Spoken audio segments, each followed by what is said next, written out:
ડુમ્મસમાં દરિયાના પાણી દૂર જવાની અફવા વહેતી થઈ. અફવા ફેલાવનાર સોશિયલ મીડિયા ચેનલ પર કરવામાં આવશે પોલીસ ફરિયાદ. સુરત સાયબર પોલીસ દ્વારા ગુપ્ત રાહે તપાસ હાથ ધરવામાં આવી. સોશિયલ મીડિયા ગ્રુપ પર પ્રમોટ કરાતી ભેદી રીલ નર્યો બકવાસ. સુનામી આવશે તેવી રીલ વહેતી કરી લોકોમાં ભય ઊભો કર્યો. દરિયા કિનારે સ્થિતિ સામાન્ય, અફવા ન ફેલાવવા પોલીસે કરી appeal. Bureau chief Sunil Ganjawala, bullet 26 Gujarat news, Surat. અને કઈ રીતે એ બાબતે તપાસ શું કાર્યવાહી કરવામાં આવશે? છેલ્લી તારીખ 7 મઈના રોજ અમુક સોશિયલ મીડિયા લિંક્સ મારફતે એવી અફવા ફેલાવવામાં આવી રહી હતી કે ડુમસ દરિયા કિનારે પાણી રિસીડ થવાના લીધે આ સુનામીના અણસાર છે અને એવા સિમ્ટમ્સ છે જેના આધારે અમુક લોકોએ આવી રૂમર્સ ફેલાવી હતી. પોલીસ, અમારી જે સાયબરની ટીમ છે, તાત્કાલિક એમાં જોડાવવામાં આવી અને એવા લિંક્સ આઈડેન્ટિફાઈ કરવામાં આવ્યા છે. 11 લિંક્સ જે હતા એ આઈડેન્ટિફાઈ કરી અને લિંક્સ દૂર કરવા માટે કન્સર્ન એજન્સીને પણ લખવામાં આવ્યું છે.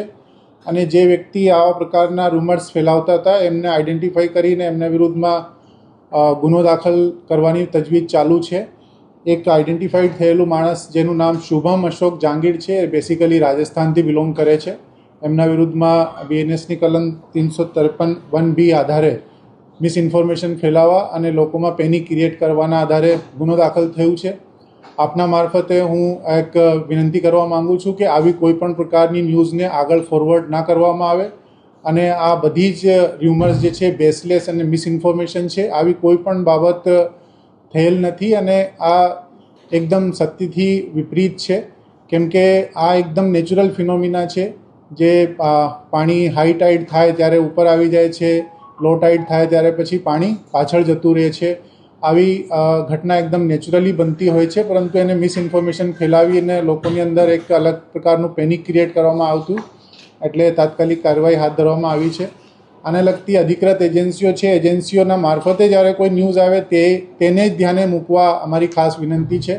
અમારા જે લોકલ પોલીસ તંત્ર છે એમને પણ ત્યાંના દરિયા કિનારેના જે ગામો છે એમના ગ્રામજનોની સાથે પણ વાત કરી અને એવા કોઈ લિંક એને ધ્યાને આવે તો એ તાત્કાલિક પોલીસને રિપોર્ટ કરવા માટે પણ કહેવામાં આવેલું છે. એમને જાગૃત કરવામાં આવ્યા છે અને બાકીની જે આગળની કાર્યવાહી ગુનો દાખલ કરીને અપરાધી વિરુદ્ધમાં કરવામાં આવશે એ આપને જણાવવામાં આવશે. સર, લિંક જે જાહેર થઈ છે, કોણે આ રૂમર્સ ફેલાવ્યા છે? અમુક લિંક્સ જે છે એ જાતે ક્રિએટ કરવામાં આવી હતી, અમુક લિંક્સ જે ફોરવર્ડ કરવામાં આવી હતી. એટલે 11 લિંક્સ અત્યાર સુધી અમે મેટામાં રિપોર્ટ કર્યા છે, જે હટાવી દેવામાં આવેલા છે અને જે મૂળ રૂપથી સૌથી પહેલાં અને વધારે પડતી લિંક પ્રસારિત થઈ હતી, જેમાં એ વિરુદ્ધ મેં જે કીધું આપને એક આરોપીના વિરુદ્ધમાં ગુનો દાખલ કરીને આગળની કાર્યવાહી કરી है. ये बेसिकली राजस्थान के करौली राजस्थान का रहने वाला है और इसका जो है इंस्टा आईडी है वो शुभू करके एक इंस्टा आईडी है, वो आइडेंटिफाई किया गया है और उसी में आगे कार्रवाई चल रही है. લોકો ગભરાયેલા છે, લોકોને શું અપીલ પોલીસને? મારી આપના મારફતે ખાસ વિનંતી છે કે તમામ લોકોને કોઈ પણ પ્રકારની ગભરાટ રાખવાની જરૂર નથી, કોઈ પણ પ્રકારની ર્યુમર્સના ભરોસો કરવાની જરૂર નથી. એવી કોઈ પણ બાબત જે છે એ ક્યારેક પણ એવું બનતું હોય તો અધિકૃત એજન્સીઓ છે, ધારો કે અધિકૃત એજન્સીઓ NDMA છે, બાકી ઓર બીજી એજન્સીઓ છે, એમના મારફતે આ સૂચના આપવામાં આવે છે. આવી પ્રકારની સોશિયલ મીડિયા લિંક્સના મારફતે કોઈ વ્યક્તિ આવી ખોટી અફવા ફેલાવતો હોય, આવી કોઈ મિસઇન્ફોર્મેશન ફેલાવતો હોય તો એ કાયદાકીય રીતે ઇલીગલ છે, એમના વિરુદ્ધ ગુનો બને છે, એમના વિરુદ્ધ ગુનો દાખલ થઈ પણ રહ્યો છે. એટલે આવા કોઈ પણ પ્રકારના રૂમર્સમાં ના આવવા અને ત્યાં એકદમ બિલકુલ નેચરલ ફિનોમિનાના આધારે લોકો અવર જવર કરે એવી અમારી આપના મારફતે ખાસ વિનંતી છે આખા સુરત સિટીના રહેવાસીઓ. ખોટી હકીકત બેસિકલી જ્યારે લો ટાઈડના હાઈ ટાઈડની પરિસ્થિતિ પેદા થતી હોય ત્યારે હાઈ ટાઈડમાં પાણી ઉપર આવી જતું હોય છે અને લો ટાઈડના દરમિયાન પાણી ઘણું અંદર રિસીડ થઈ જતું હોય છે.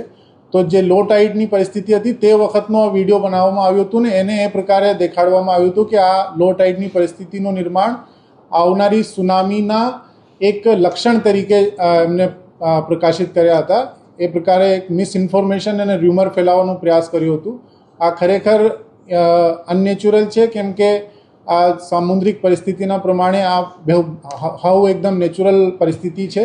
લો ટાઈડ થાય ત્યારે પાણી રિસીડ થઈ જાય છે અને હાઈ ટાઈડ થાય ત્યારે પાણી ઉપર આવી જ જાય છે. અને એવી કોઈ પણ પ્રકારની ઘટના ક્યારેક કોઈ અધિકૃત એજન્સી દ્વારા પણ પ્રકાશિત કરવામાં આવી નથી. આ પોતાની મનગઢંત સ્ટોરીને વધુ પડતું પ્રચાર મેળવવાના ઈરાદેથી અને લોકોમાં મિસઇન્ફોર્મેશન ફેલાવવાના ઈરાદેથી રૂમર પ્રસારિત કરવામાં આવી હતી. હું એક વખત ફરી આપના મારફતે રિક્વેસ્ટ કરું છું તમામ સુરતના રહેવાસીઓ દ્વારા ને કે આ હાવ એકદમ સેફ છે, ત્યાં ડુમસના દરિયા કિનારે એ લોકો જાય, માણે અને કોઈ પણ પ્રકારની એવી અફવાનો ઉપર ધ્યાન નહીં આપે.